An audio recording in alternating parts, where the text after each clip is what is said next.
A big, unusual meeting is happening tomorrow.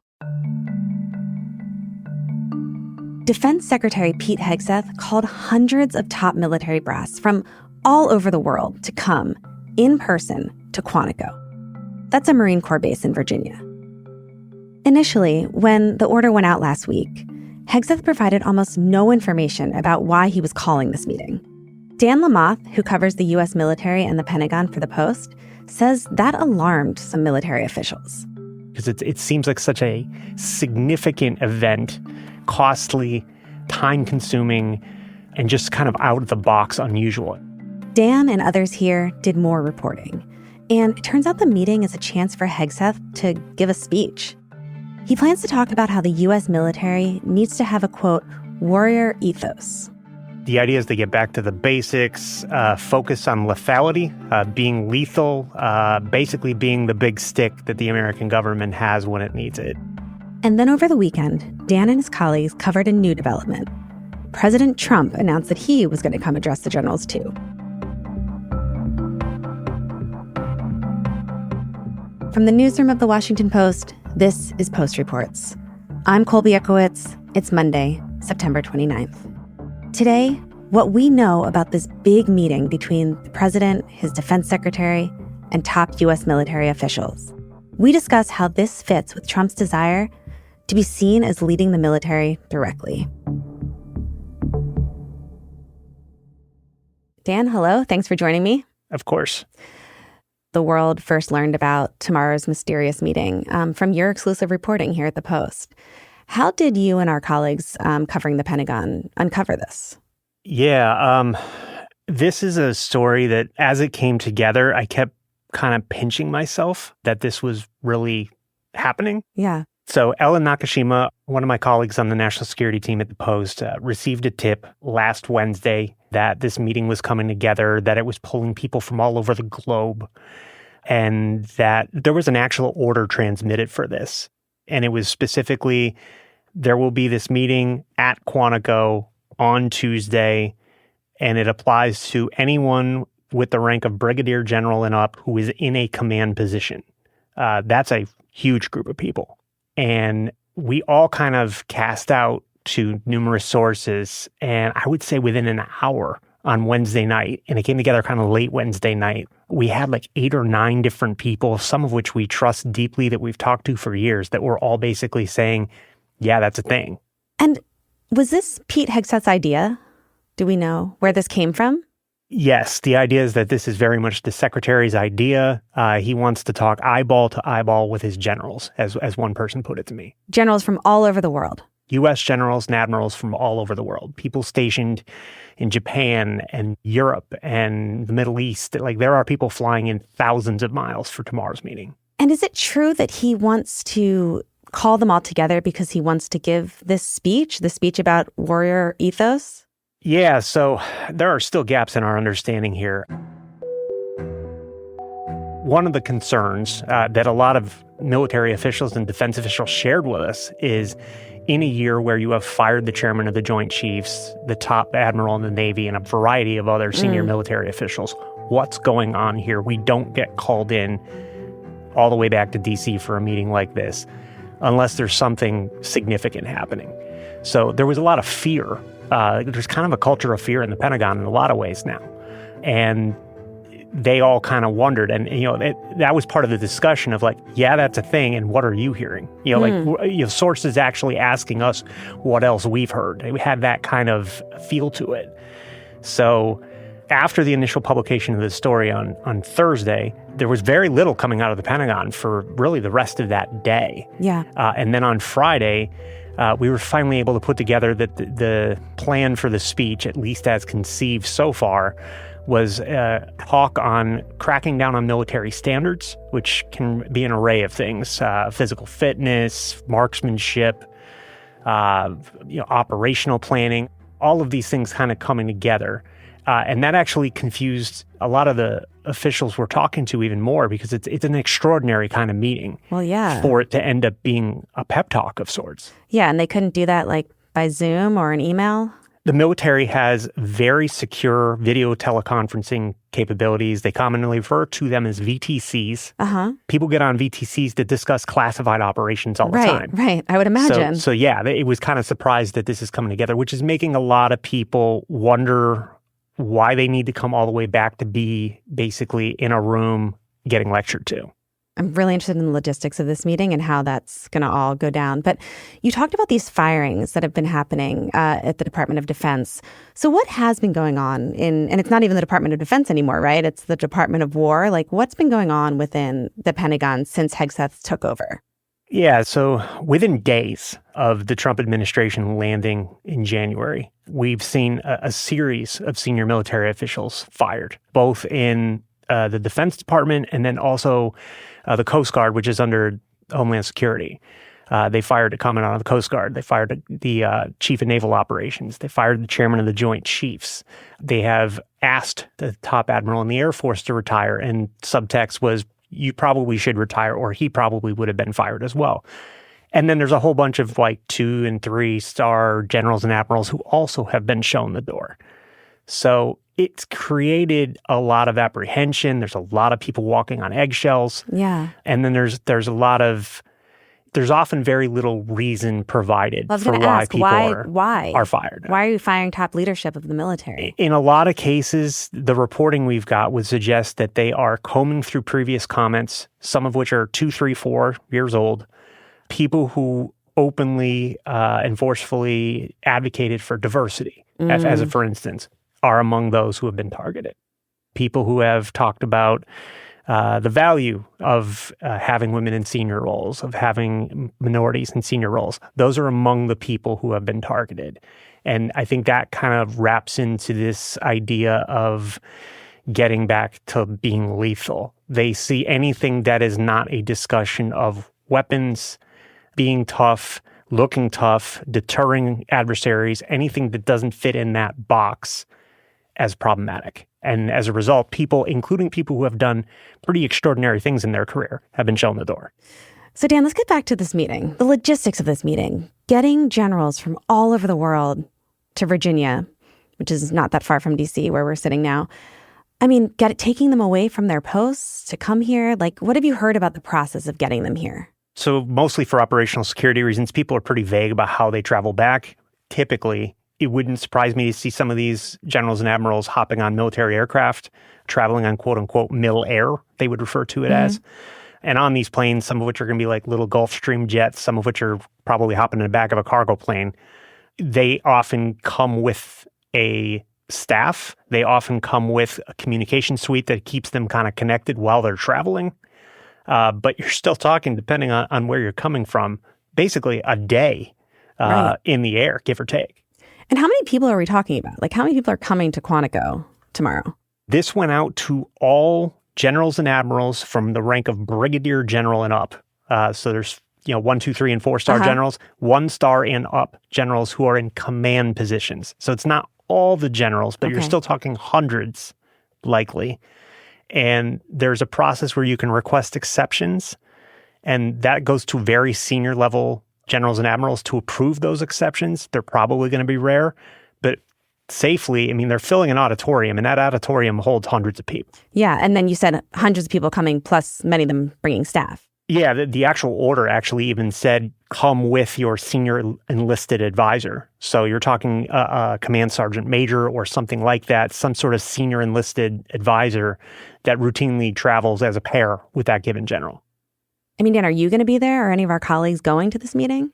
So we've requested access. There's a discussion and a request process, but I don't know where that's going to land, particularly once President Trump also acknowledged that he too is joining. Now you're talking multiple press corps involved. So we're waiting to see how many reporters, which reporters, who's approved, whether it's a pooled event. And I mean, here we are less than 24 hours out, and I'm not sure yet.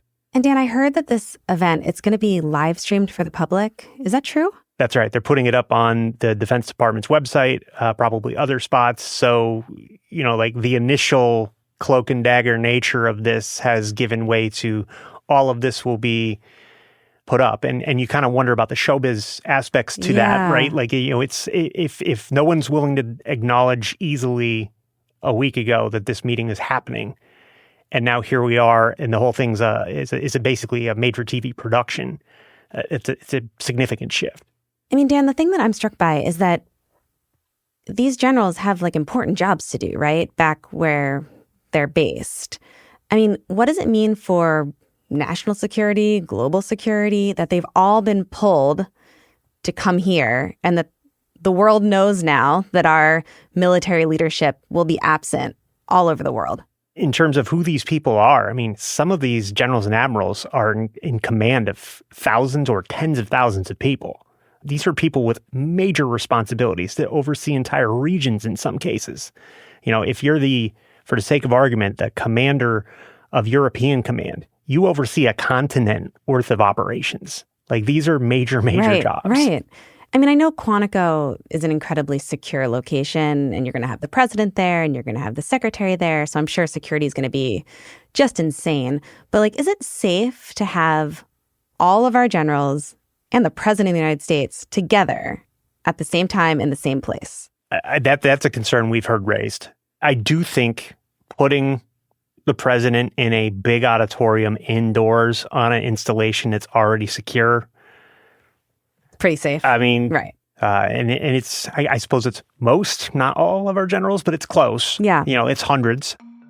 But this is, it's an installation that spans many miles. And like, no doubt, Secret Service, the military itself, all of those people will be very much watching for all of the likely threats.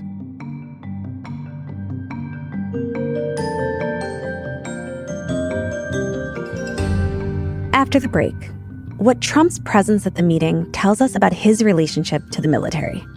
We'll be right back.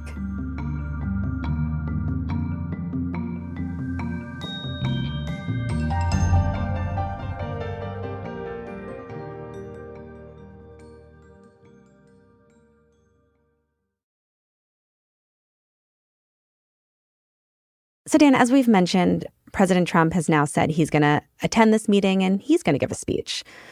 What do we know about his involvement in this meeting? Yeah, so the first thing that caught my ear was on Thursday after the Post initially scooped the news of this meeting. President Trump was asked about it in the Oval Office in response to questions from reporters. First said, basically, I don't see what the big deal is. Well, I know. I love it. I mean, I think it's great. Let him be friendly. Let him be friendly with the generals and admirals from all over the world. Why? Is there something? No, but is there something wrong with it? He kind of made it sound like he wasn't clear on what exactly the meeting was. Mm-hmm. So again, that made it to me sound like this wasn't necessarily shared widely across the government, at least in detail. And then he said, words to the effect of, I'll go if they want me. Well, I'll be there if they want me, but why is that such a big deal? I mean, the fact that we're getting along with the generals and admirals from all, remember, I'm the president of peace. It's good to get along. It's good. You act like this is a bad thing. And at that point, I was like, this is going to be a presidential event. It's a matter of time. Because as soon as he says that, you would assume people at the Pentagon, particularly in the administration, are going to say, of course we want you, sir. Please come. So at that point, the event, already big and unusual, gets that much bigger. Do we have a sense at all what the president's going to talk about? Over the weekend, he was asked about this in a couple interviews. NBC News and Reuters come to mind, and basically said that he wants to thank the generals, that he wants to talk about all of the good things that the U.S. military is doing. So at that point, I kind of wonder if it goes down the usual rabbit hole of the president talking about rebuilding the military and, how we're tougher now than we used to be, and words to those effect. Which, again, we've heard that before. Do you need to call everybody back to D.C. to do it? I mean, and related to what Trump's doing with the military, we also saw over the weekend that he called for the Pentagon to send troops into war-ravaged, I'm going to put that in quotes because that's what he said, Portland, Oregon. So, he's calling all these generals. We're talking about having a military that's focused on lethality, and now he's sending troops into another American city. What happened there? I think that's another example in the video and the audio not matching, because you see that war ravaged, we're going to use full force if necessary, was another phrase that he offered up there. And then within the span of 24 hours, the Post got its hand on a memo sent by the defense secretary to the Oregon National Guard saying that they were going to activate 200 members of the National Guard. That's not exactly what you would send to a war. So I feel like, how the military is messaged here by the administration, I think they value the optics of people in uniforms in places they're not usually, to look tough, to be able to show some symbolism that they are cracking down on law and order issues, and the idea that, they have long fixated on Portland. Yeah, why Portland? I think a lot of this goes back to the aftermath of the killing of George Floyd, where you had protests pop up in numerous places. Portland did have some of the most significant protests in that event. They've continued to have on and off other kinds of protests in the last 5 years. And it's, the sanctuary city aspects to it. There's just a lot of things that people around President Trump are focused on there. And in our earlier reporting about the military potentially going to Chicago and some of these other major cities, it was Portland, it's Boston, it's a lot of places that have Democratic governors and liberal bases, basically. So what is he sending these troops to Portland to do exactly? The deployment in Portland and Los Angeles, and I think likely other cities to come, seem to be focused on protecting law enforcement personnel, federal law enforcement personnel, ICE being the most obvious one. There is a carve-out within law where in certain circumstances you can call in the Guard to protect federal property and federal buildings. So in Los Angeles, as for instance, we did see National Guard kind of postured around the federal courthouse. But those are supposed to be rare, and certain circumstances must be met in law for that to occur. And that remains contested whether that was the case. Dan, I'm thinking about, this meeting tomorrow and kind of what we're going to hear. And then you talk about Trump's order to send troops to Portland. What are the optics of this moment for the military in America? So this would be referred to as a civil military affairs discussion. The military is supposed to have civilian control. President Trump especially loves to assert that civilian control over the military. This is the civilian-run military, therefore they should do what I want. Yeah. Is basically, I think, the viewpoint. That sometimes collides with best practices, long-established norms, and the law, depending on the issue. So the generals and admirals are often stuck between a rock and a hard place over what can we do, how can we meet presidential intent while still following the law. And I think those discussions are going to come up over and over again, not only with things like these domestic deployments, but also things like the strikes we've seen on drug boats in the Caribbean. Also, some people have flagged this meeting as being potentially concerning for its optics. There was that interesting exchange last week. A retired senior officer, a lieutenant general, he tweeted that German generals were called to a surprise assembly in Berlin in 1935, and they were required to swear a personal oath to Hitler. And Hegseth actually responded to that tweet. What did he say? Cool story, General. What do you make of that?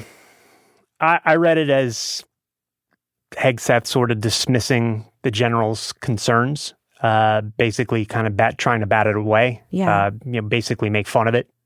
And I think that's sort of the broader discussion here. There are people who have devoted their entire careers to U.S. military affairs, civilians and people in uniform alike, who do have concerns over the direction things are going. Yeah. And there are a number of ways you could handle that. You could say, hey, business as usual is not working. We're going to do this. Here's why. And kind of try and, to some degree, build consensus. They've kind of leaned into the other idea, which is this is us. We won. We're in control. We're going to do it our way. And, there are a lot of people in uniform now. I mean, I'm having discussions with, longtime friends and sources who are having to navigate whether they want to continue their careers or retire. Wow. And, we're just in that moment now. Well, Dan, thank you so much. We look forward to reading all your reporting on this meeting tomorrow. I know you and our colleagues will be covering it closely. Yeah, it's going to be a big team effort. Thanks for coming on.